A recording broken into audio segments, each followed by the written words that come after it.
Hello बच्चों, आज हम बात कर रहे हैं आईएफएम के क्वेश्चन पेपर की। आज 26 फरवरी को आईएफएम का क्वेश्चन पेपर आया और आज हम उसकी मार्किंग स्कीम को डिटेल में आपके साथ डिस्कस करने वाले हैं। So let's start this. जैसा कि आप सबको पता है कि आईएफएम में दो पार्ट में क्वेश्चन पेपर डिवाइड होता है।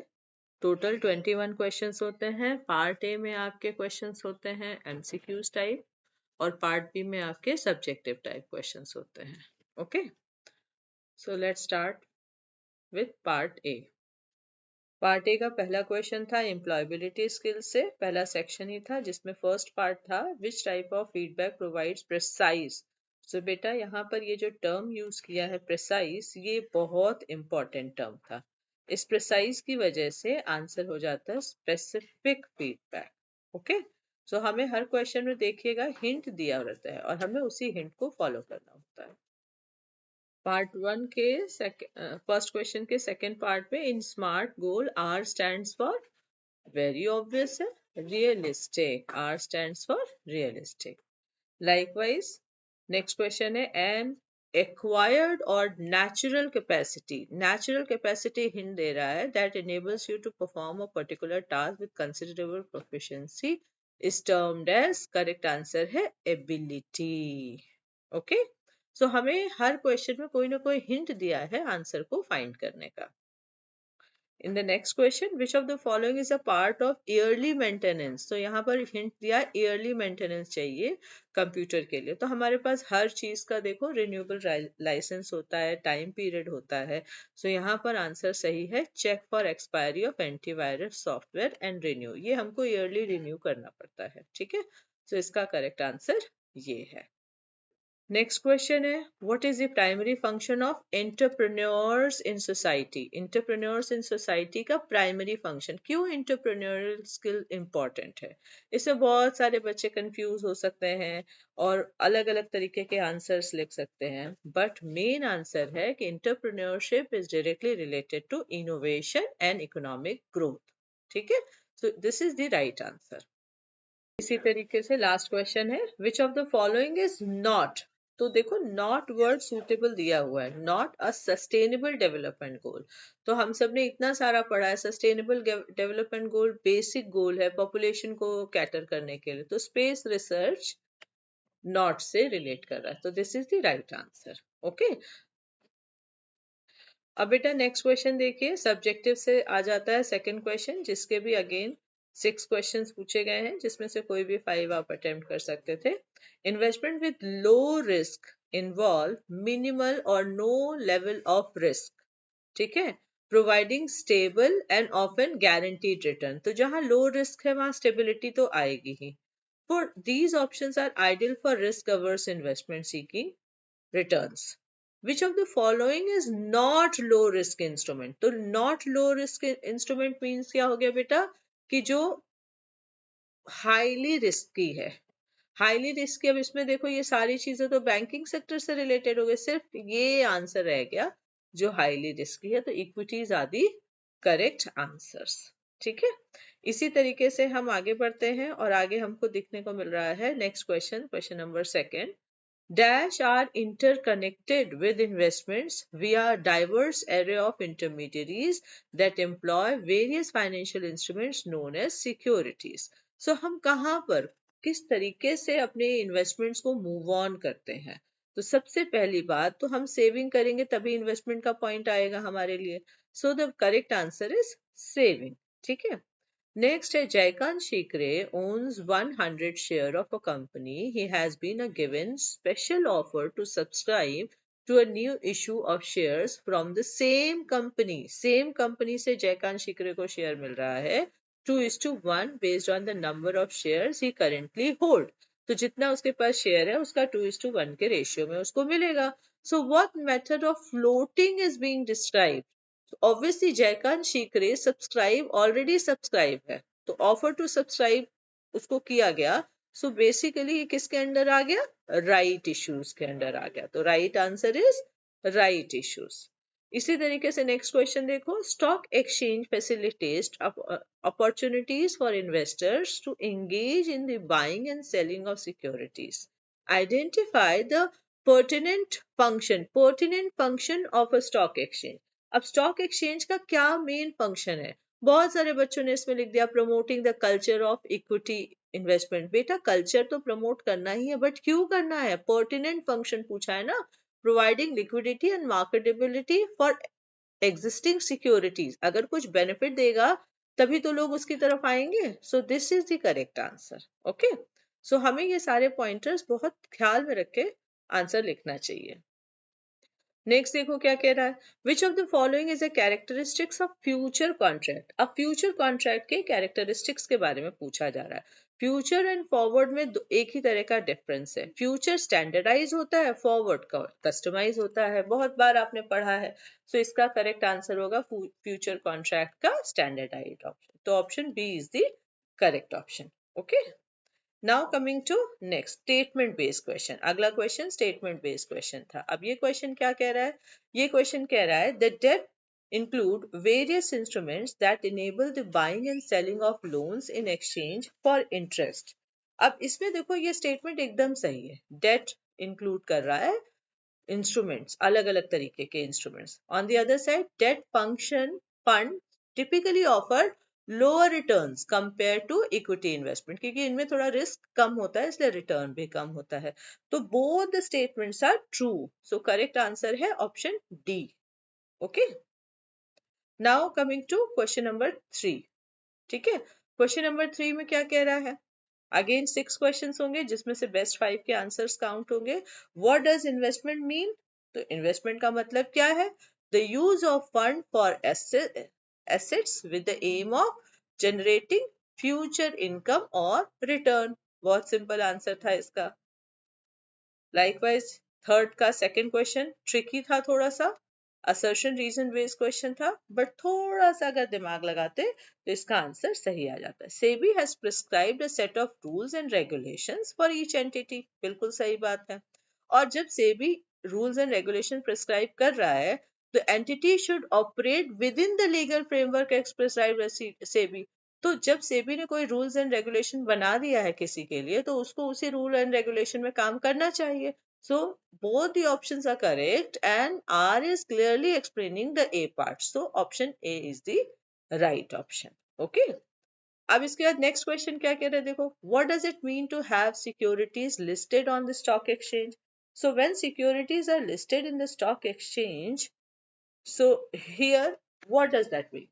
How you can relate this? How securities are listed in the stock exchange? Basically, securities listed on stock exchange means that the company shares are officially registered and appeared or approved for trading on a recognized stock exchange, allowing investor to buy and sell them publicly.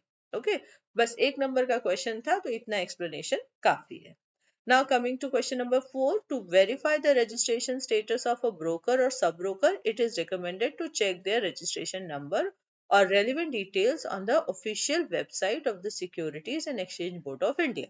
So broker usually have registration number. So broker का registration number हमने बहुत बारी पढ़ाया है, सही है INV, INS sub broker का registration number होता है। तो करेक्ट आंसर इसका INP है। Now coming to next, what is the role of commodity derivative market? Commodity derivative market का क्या रोल हो सकता है? बहुत सिंपल है इसका। इसमें आपको सिंपल बताना था commodity derivative market का role, assist, regulate, control the business of buying, selling, dealing only in commodity derivative. So commodity derivative है तो commodity derivative में ही डील करेगा ना बेटा। Next है dash measures the profit available to the equity shareholders per share. This is the amount that they can get on every share held. तो इसका correct answer क्या होगा? Earning per share. Earning per share, वैसे तो profit ratio भी हम कर सकते थे बट यहाँ पर इन्होंने मेंशन कर दिया ना every share held. So earning per share is the correct answer. Okay, now moving further हम सेट 4 के क्वेश्चंस पे आ गए जहां अगेन 6 क्वेश्चंस पूछे गए जिसमें से आपको 5 के आंसर देने। तो इसमें क्या कह रहा है देखिए, simple, investment in precious metal is a type of dash. Class.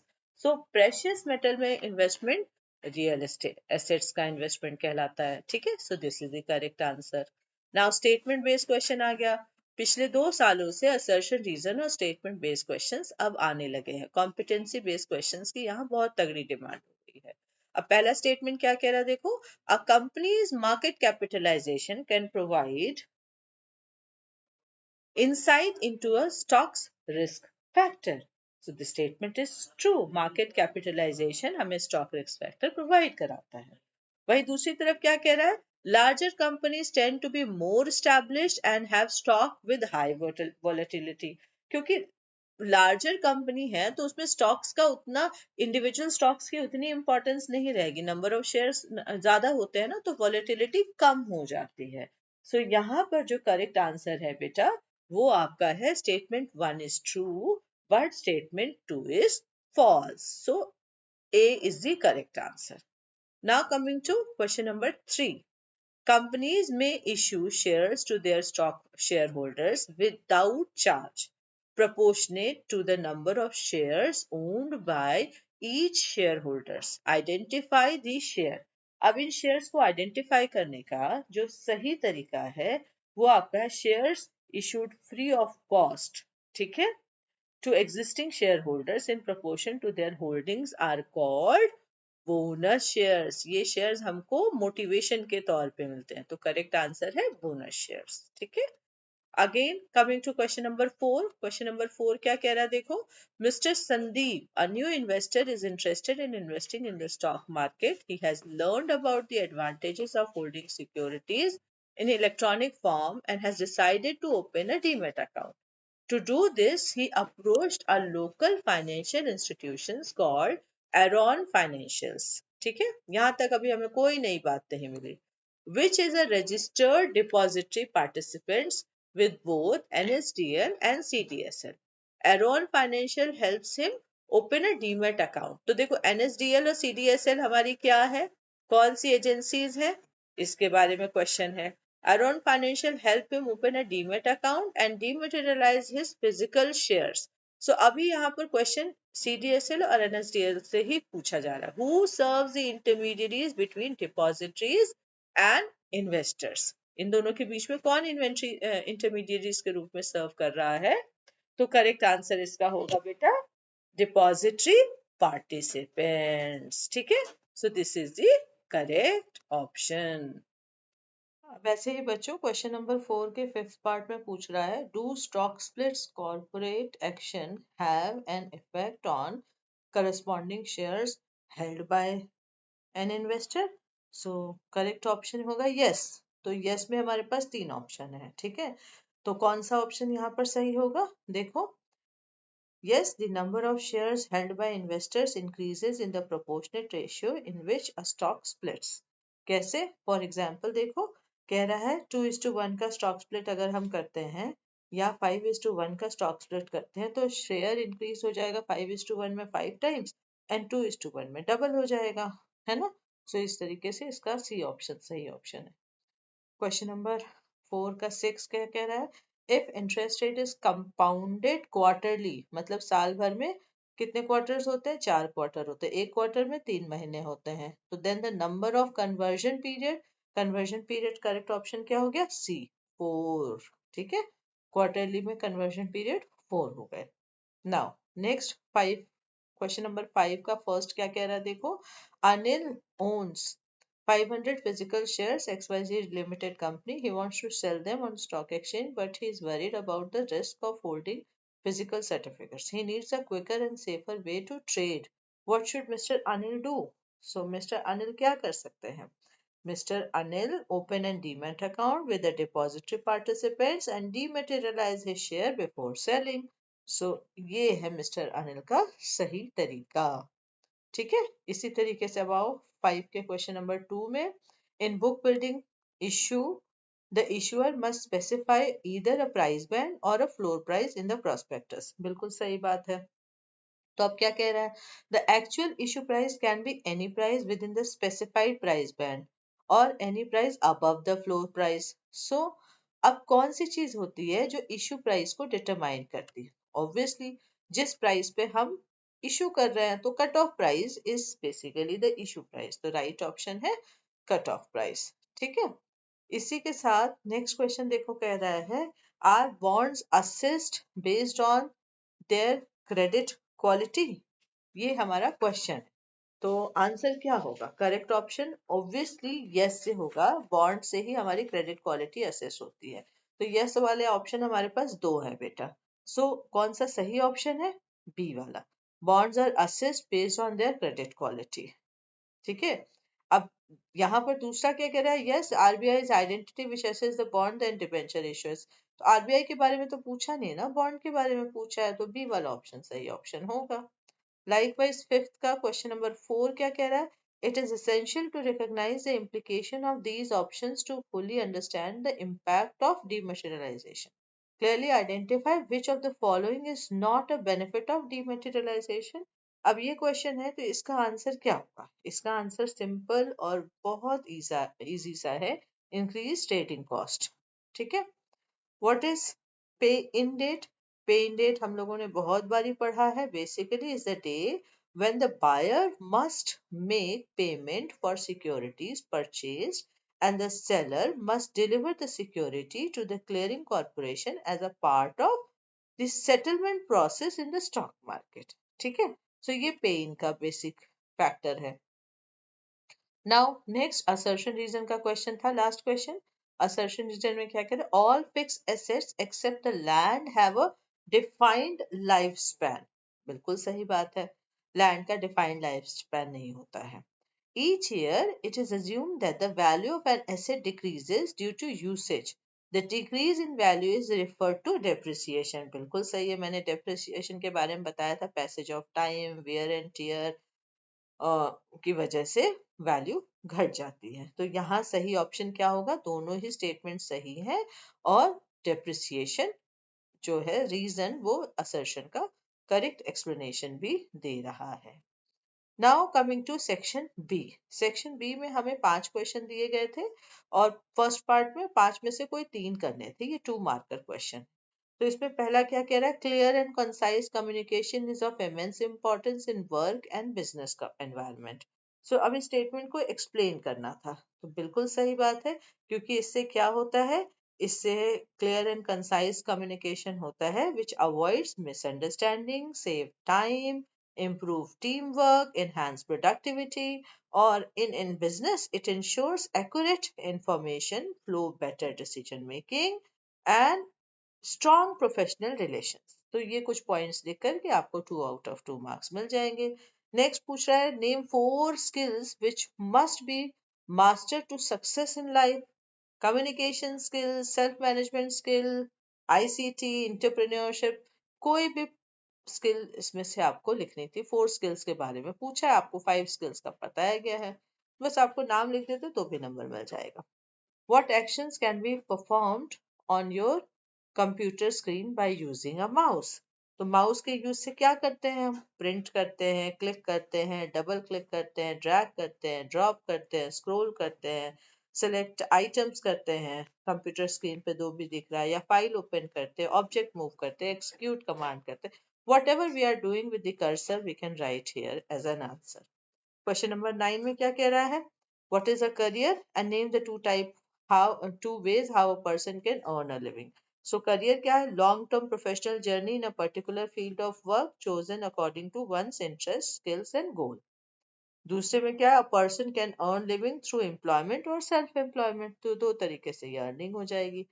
Next question number 10 क्या कह रहा है? Reduce inequalities is one of our sustainable goal. Inequality को रिसीव करना सस्टेनेबल गोल है। State the methods to use to reduce inequality. क्या हम कर सकते हैं इनइक्वालिटी को रिड्यूस करने के लिए? इक्वल अपॉर्चुनिटी दे सकते हैं, इंक्लूसिव पॉलिसीज बना सकते हैं, सोशल वेलफेयर प्रोग्राम लेके आते हैं, quality education, skill development, fair wages, जिससे कि सोशल एंड इकोनॉमिक जस्टिस सबको मिल सके। सो ये कुछ स्टेप्स मेजर करते हैं तो हमारी इनइक्वालिटी को हम रिड्यूस कर सकते हैं। तो ये पार्ट बेटा हमारा एम्प्लॉयबिलिटी स्किल से रिलेटेड था। Now coming to subjective skill के शॉर्ट आंसर क्वेश्चंस। इसमें आप देखिए क्वेश्चन नंबर 11 से लेकर के नेक्स्ट अगले 6 क्वेश्चन है 16 तक के क्वेश्चंस आएंगे। अब इसमें क्या पूछा है, identify and outline 2 key advantages of the book building process within NSE IPO। तो बुक बिल्डिंग प्रोसेस के एडवांटेजेस पूछा है। तो पहला एडवांटेज आप क्या लिख सकते हैं, it ensures price discovery based on investor demand and help determine a fair market driven price. ठीक है, reducing under pricing and over pricing risk, वो नहीं रह जाएगा, क्योंकि जिस तरह का रुझान रहेगा, जिस तरह का इंटरेस्ट रहेगा, उसी तरीके से प्राइस आएगी। बुक बिल्डिंग प्रोसेस से वो बहुत क्लियरली हम सबको पता चल जाता है। नाउ क्वेश्चन नंबर 12 क्या कह रहा है, पूरी स्टोरी बता दी और उसके बाद पूछ रहा है what is debenture. So debenture के बारे में लिखना है। आपको पता है it is a long term debt instrument होता है जो कि प्राइवेट कंपनीज इश्यू करती हैं फंड रेज करने के लिए, carrying a fix interest rate and repayable after a specified period. Usually secured भी होती है डिबेंचर्स, और थोड़ी कभी कभी अनसिक्योर्ड भी होती है, डिपेंड्स करता है कौन सी कंपनी का क्या प्रोफाइल है। List 2 services that depository participants offer to investors. So basically depository participants के लिए है, पहला opening and maintaining demat account हो गया, and second facilitating dematerialization and rematerialization of securities, और electronic transfers को easy कर देता है। इसी तरह का और ऐसा ही कोई और आंसर आप लिख सकते हैं। नेक्स्ट है, a clearing corporation plays a crucial role in managing risk in financial market. What is the primary risk that clearing corporation mitigate and how do they achieve this? So ये clearing corporation unit से आया हुआ question है।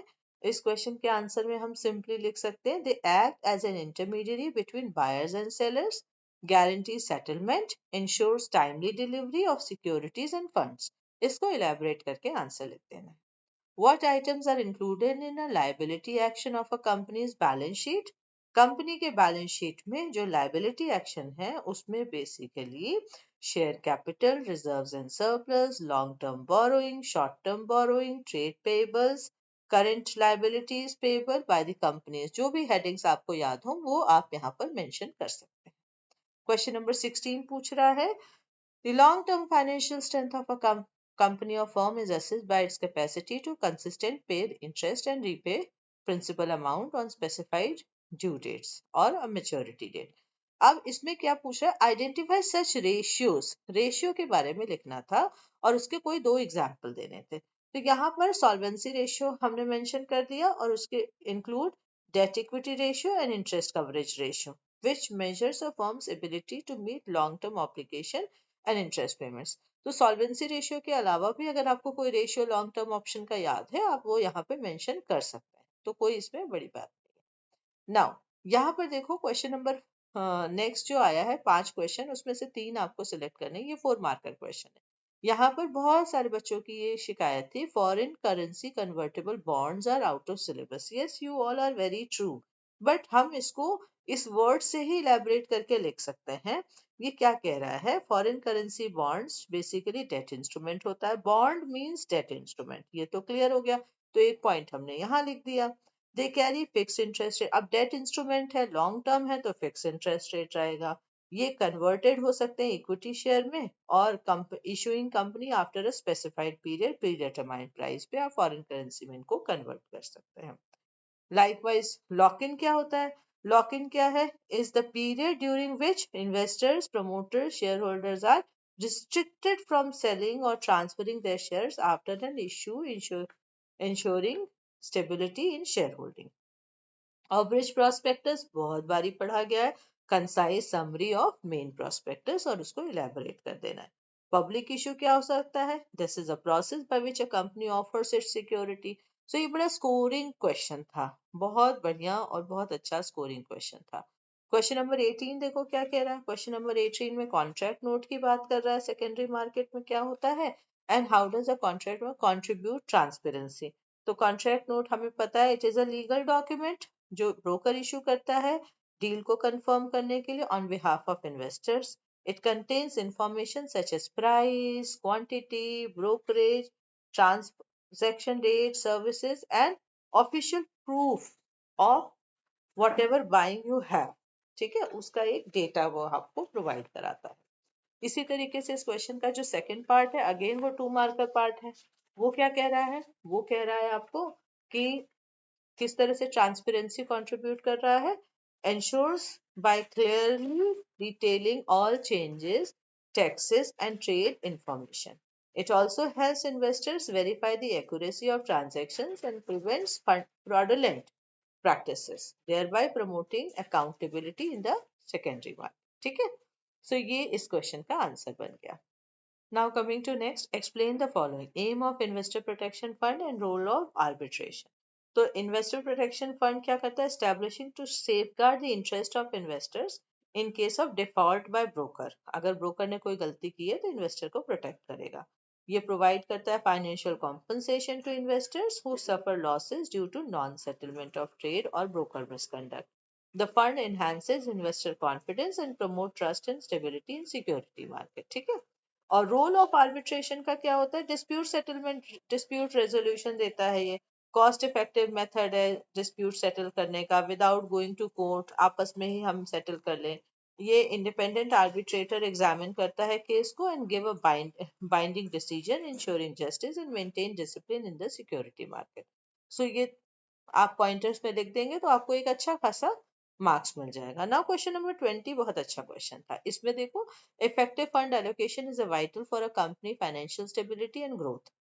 Company can strategically utilize funds in several key areas. ये book से ही पूरा paragraph लिया गया है. Thoughtful investment in these areas not only support immediate needs but also lays a solid foundation for long term success. ठीक है, अब ये पैराग्राफ के कॉन्टेक्स्ट में जो बात कही गई इसमें क्या कह रहा है? What are the various types of application fund? इसमें एप्लीकेशन फंड के बारे में देखो पूछ रहा है. एप्लीकेशन फंड का जब हमें लिखना है तो main purpose of application fund है investment in fix assets, management of working capital and repayment of debt. ठीक है, सपोर्टिंग लॉन्ग टर्म ग्रोथ के जो भी एसेट्स है वो यहाँ पर मेंशन कर देना पड़ेगा.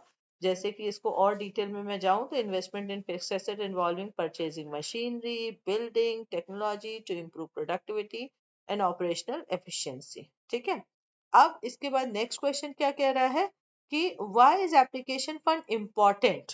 कंपनी के लिए क्यों इम्पोर्टेंट? क्योंकि ये इंश्योर करता है फाइनेंशियल स्टेबिलिटी, स्मूथ ऑपरेशंस और फाइनेंशियल रिस्क को रिड्यूस करता है. इसलिए कंपनीज के लिए ये ऑब्लिगेशन लेना बहुत जरूरी होता है. ठीक है, explain two basic investment style prevalent in the active fund management. देखो यहाँ पीछे की तरफ से active and passive fund management में से एक्टिव फंड मैनेजमेंट पूछ लिया गया जो कि मेरा गेस वर्क था. ठीक है, अब active fund management are growth investment and value investing. ठीक है, growth investing focuses on companies expected to grow rapidly offering higher return but higher risk. Value investment target undervalued stocks trading below intrinsic value aiming the long term gain when price correct. So active fund management का value stock and growth stock दोनों के बारे में बात करके हम इसका answer को वेरीफाई कर सकते हैं. So questions are not that easy. Questions regular pattern के बिल्कुल नहीं है. क्वेश्चंस पीछे के चैप्टर से ज्यादा हैं. ठीक है, रेशियो एनालिसिस मिसलेनियस पार्ट से क्वेश्चन ज्यादा पूछे गए हैं. ठीक है, सेकेंडरी मार्केट और म्यूचुअल फंड से क्वेश्चंस जो आए हैं वो रेगुलर बीट्स से अलग हटके आए हैं. PYQ से क्वेश्चंस नहीं है. So these are the important things जो हम रेगुलर इस साल के क्लास 10th के फीचर में हम देख रहे हैं. Questions are not based on PYQs. सो बेटा section B is more difficult as compared to section A. अगर आपको इन क्वेश्चंस के डिटेल्ड आंसर चाहिए तो मैं लिंक में इस वीडियो के साथ अटैच करके दे रही हूँ PDF फॉर्मेट में. इस क्वेश्चन पेपर का आपको डिटेल डिस्क्रिप्टिव आंसर मिल जाएगा. ठीक है, एंड होपफुली आप प्रिपेयर करेंगे नेक्स्ट एग्जाम के लिए. सो आपको, आपके जूनियर्स को, नेक्स्ट सेशन के बच्चों को बहुत हेल्प मिलने वाली है इस वीडियो से. ठीक है, ठीक है बच्चों, फिर मिलते हैं नेक्स्ट नए क्रिएशन के साथ. Thank you.